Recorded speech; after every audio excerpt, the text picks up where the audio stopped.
अपने घर के बैल्कनी से गिरकर विजय की मौत हो चुकी थी। डिटेक्टिव सिड मौत की जगह पर छानबीन कर रहा था।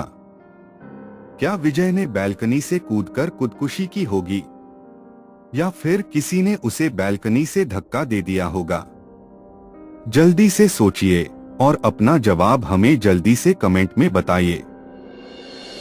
अगर विजय बैल्कनी से खुद कूद जाता तो वो मुंह के बल गिरता। विजय पीठ के बल गिरा था, मतलब किसी ने उसे बैल्कनी से धक्का दिया होगा। विजय के बैल्कनी के खिड़की पर किसी देविका का नाम लिखा हुआ था। आखिर ये देविका कौन है और उसका विजय के साथ क्या संबंध है? इन्वेस्टिगेशन के बाद सिड को पता चलता है कि देविका नाम की लड़की विजय के ऑफिस में काम किया करती थी, जिसकी मौत भी ऑफिस के खिड़की से गिरने की वजह से हुई थी। सिड को देविका के मौत के बाद की एक तस्वीर पुलिस के पुराने फाइल में मिलती है। क्या आप ये तस्वीर देखकर बता सकते हैं कि देविका के साथ आखिर क्या हुआ होगा? जल्दी से सोचिए और अपना जवाब हमें जल्दी से कमेंट में बताइए। देविका के कपड़े थोड़े फटे हुए थे और उसके शरीर पर नाखूनों के भी निशान हैं। ऐसा लग रहा है किसी ने उसका बलात्कार करने की कोशिश की होगी। डिटेक्टिव सिड को पता चलता है कि जिस दिन देविका की मौत हुई उसके कुछ ही दिन बाद विजय ने नौकरी छोड़ दी थी। उसके साथ साथ नौकरी छोड़ने वाले दो और लोग थे। एक का नाम सुजीत तो दूसरे का नाम राजेश था। डिटेक्टिव सिड इन दो लोगों को मिलने की सोचता है। शायद इन लोगों के मिलने से देविका के बारे में और जानकारी मिल सकती थी। ये सुजीत है। सुजीत की अब अपनी खुद की छोटी सी कंपनी है। क्या आपको इस ऑफिस में कुछ अजीब लग रहा है? जल्दी से सोचिए और अपना जवाब हमें जल्दी से कमेंट में बताइए।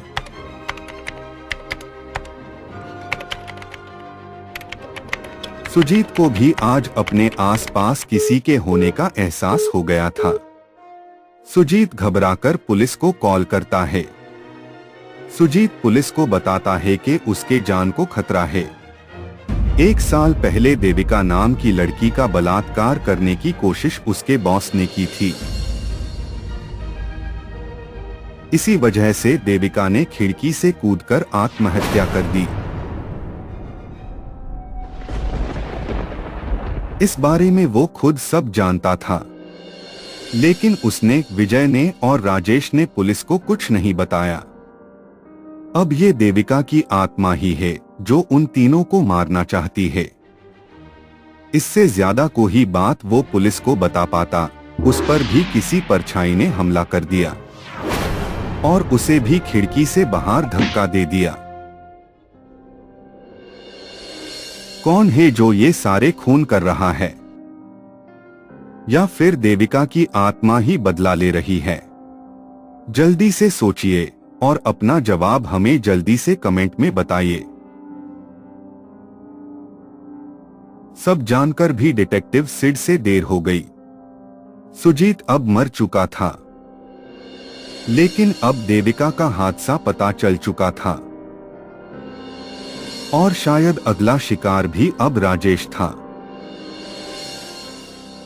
डिटेक्टिव सिड राजेश से मिलने चला आया।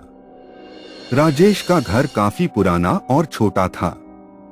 घर में कई सारे देवी देवताओं की तस्वीरें थी।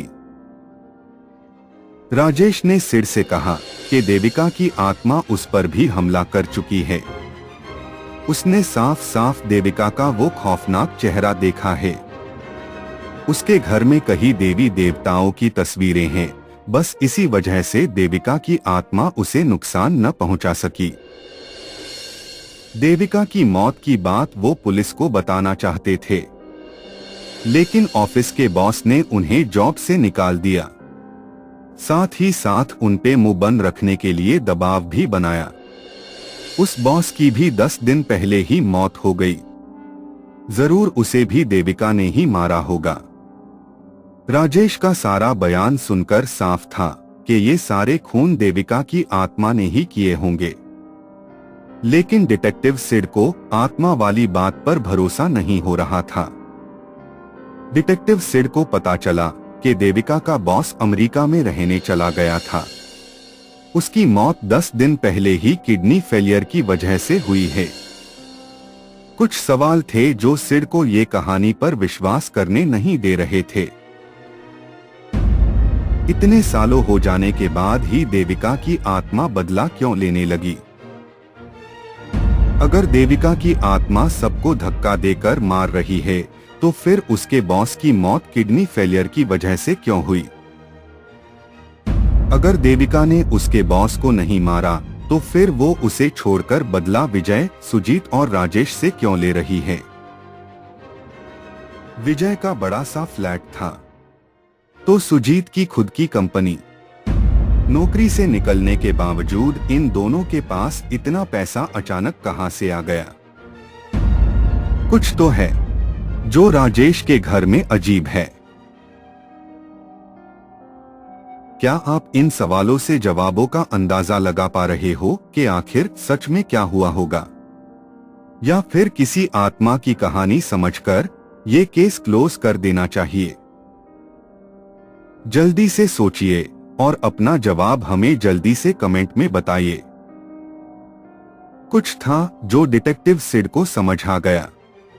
एक नई कहानी बनाकर उसकी सारी कड़ियां जोड़कर इन सवालों के जवाब उसके सामने आ गए।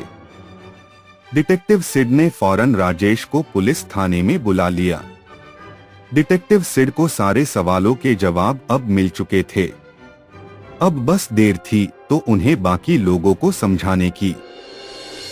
दरअसल देविका के मौत का राज छुपाने के लिए विजय, सुजीत और राजेश को पैसे मिले थे। इतने पैसे मिलने के बाद उन्होंने नौकरी करनी जरूरी नहीं समझी। इस वजह से वो अमीर हो गए। ज्यादा पैसे की लालच में विजय और सुजीत ने राजेश को धोखा देकर उसका हिस्सा भी हड़प लिया। राजेश गरीब रह गया और कुछ न कर सका। बस इसीलिए वो विजय और सुजीत से बदला लेना चाहता था। अपने बॉस के मरने की खबर सुनकर अब उसे मौका मिल गया। बॉस के मरने के बाद अगर वो विजय और सुजीत को मार देता तो पैसों की बात कभी सामने नहीं आती। लेकिन अगर वो सुजीत और विजय को अब मार देता तो शक उस पर ही जाता। इसलिए उसने देविका का भेष बदलकर आत्मा की कहानी बनाई ताकि कोई उस पर शक न कर सके। राजेश का घर काफी पुराना था, लेकिन सारे के सारे देवी देवताओं की तस्वीरें नई की नई थी।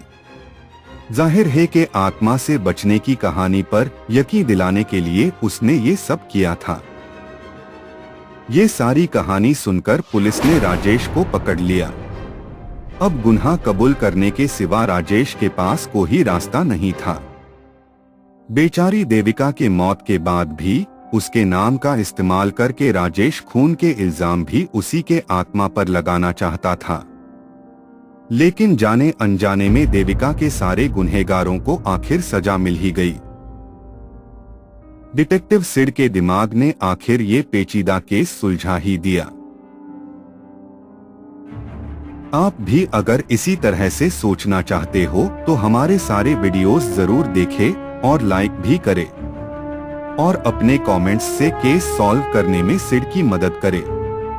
अगले कहानी में फिर से मुलाकात होगी एक नए केस के साथ।